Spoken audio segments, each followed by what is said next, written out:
Yan ba yan? Ready na. Okay, ito na. Okay.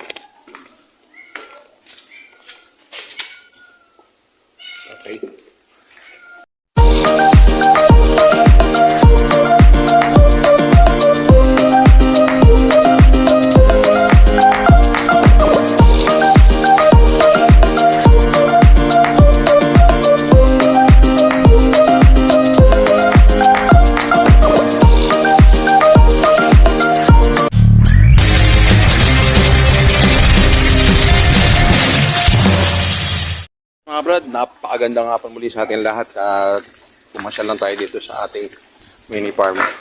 Dahil check lang tayo. Pero ang gagawin natin, pipick up tayo ng lechon yan. Di-deliver natin doon sa BSU. Check lang natin ano. Nabulog na yan, well, no? Ayan, no? Nabulog na. Nabulog na yung itim natin.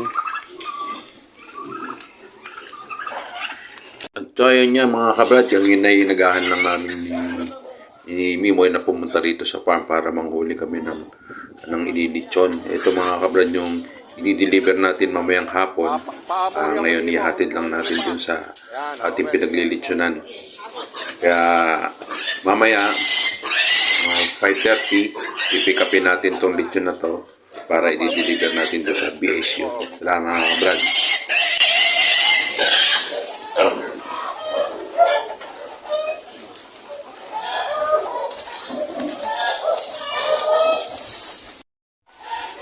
Mabigat din, no? Tapos ang ano to, 20. Mga 20 na siguro, no? Dala mo. Nasa higot mo. Bigat eh.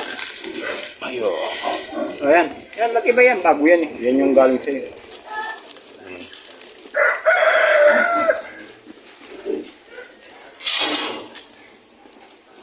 Ito mga kabrad yung ating lilitsyon niya yan para mamaya mga 5:30. Bulog na yan, no? Yan. Nabulog na ng ating si Barako. Ito. Kaya itong dalawang to, positive na to. Ayan, mag-aantay na lang tayo ng 114 days. Ilagay na rin natin sa kalendaryo para sigurado tayo. Ito yung ating kalendaryo eh. Ito. Ilagay na natin dito. So ayun nga mga kabrad. Ito na naman yung ating kalaban. Yan o, kahit saan ako magpunta. Ito naman ito, mga nagsikain na ito mga kabrad. Ito ang ating mga biik naman.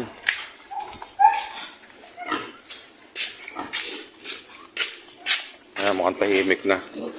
Dahil yan, nagkainan na sila. So okay na kayo.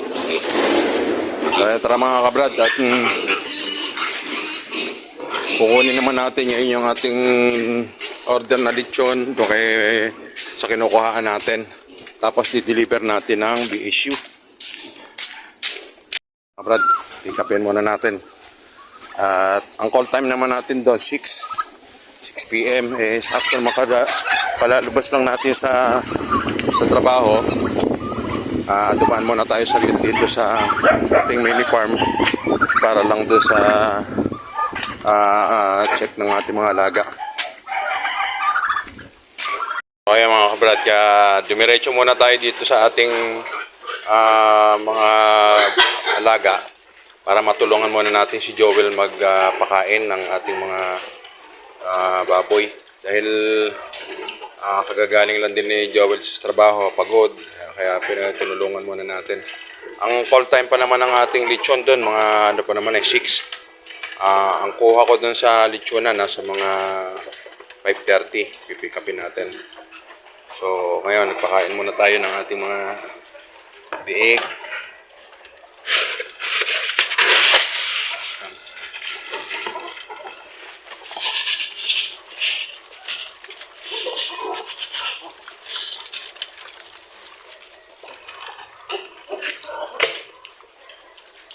Ang sabi ko kay Joel, yung mga ganitong klaseng biik kailangan sagansan sila sa pagkain. Kaya lang pagka medyo malata yung pagkain nila, ayun, kanilang dumi. Medyo adjust. Ganun mga kabrad para maiwasan natin yung pagtatay.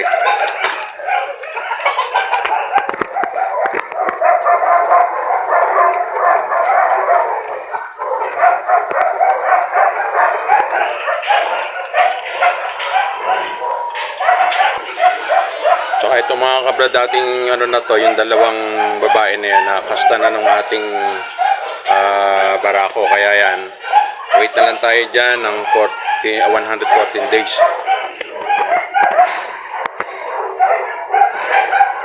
Tapos yun naman mga kabrad ang ating ano na to. Yan si number 12 at itong si number 13.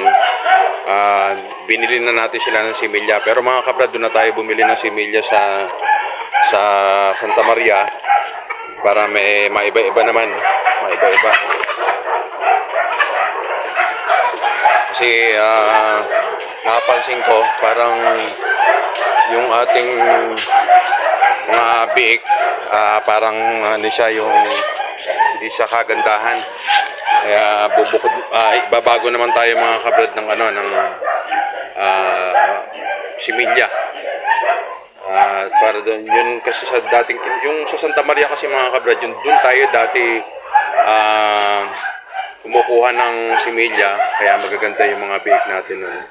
Kaya lang natakot na siya sa panahon ngayon dahil pag panahon ng tagsakit ang baboy, hindi po pwede kasi obligado pumapasok siya sa loob ng farm.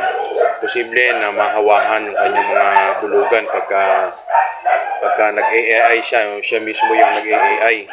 Kaya ang ginagawa na lang ngayon niya, pinipick up na lang ngayon yung similya doon sa kanyang bahay or meron siyang shop sa kabila. Ngayon ang shop niya dito sa merong sa Santa Maria. Kaya kanina inagahan natin, kumuha tayo ng similya, bali pandalawang inahin. Baling apat na battle yun. Ito na mga kabrad. Itong mga baboy natin na to, ito yung mga tira natin na yung sa mga pinakamaliliit doon sa mga binabayad natin sa pambayad na sa page. Ito. Pinakamaliit yan. Kaya yan ang iniiwan natin. At ganun din to. Yan, yung isa na yan. Yan yung tira din mga kabrad. Kaya hindi tayo nag-expect ng lumaki yung ating baboy na mga tira dahil yun yung mga bansot. Ito, kaya lang natin to tinitira para hindi tayo mapahiya doon sa binabayaran natin ng page. Ngayon, ang ginagawa naman natin dito, pag merong mga umu-order ng mga lechon ng mga size 40 kilos, 30 yan. Ito yung binibigay natin. Kaya lang hindi, ang madalas kasi nilang hanapin, native talaga. Yan kaya, ito, pagka nagtimbang na to ng mga 70 to 80 kilos, ayun, binibenta na natin para yun yung ginagamit natin mga kabrad pang bayad, pambili ng ating pagkain ng ating mga alaga.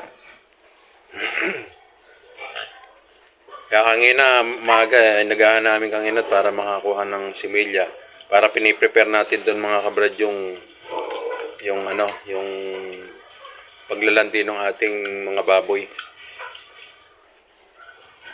Para nakaprepare na tayo. Bukas, magdadala ako ng isang set para doon sa isang inahin natin dahil naglalandi na nga.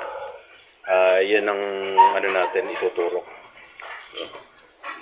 So ayan mga kabrad, tayo pupunta muna dun sa pipick upin na natin muna yung ating lechon para ma-deliver. Tara.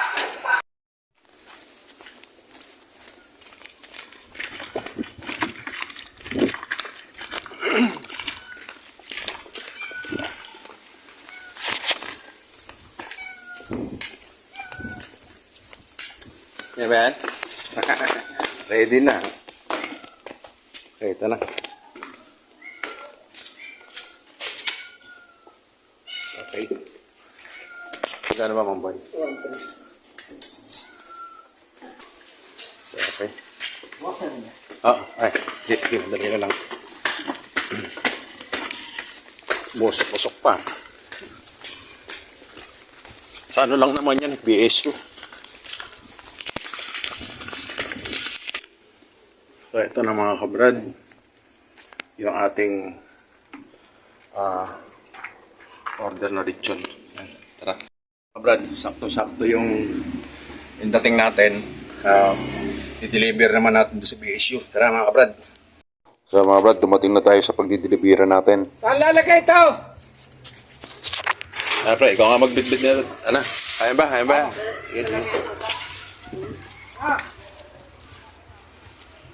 Ano yan? Ano? Sauce. Ano pala nasa halos 20 kilos. Pero, tiyempo yung bayaw mo dyan, okay lang yan. Sa ilalim mo. Ilalim mo, pre. Okay.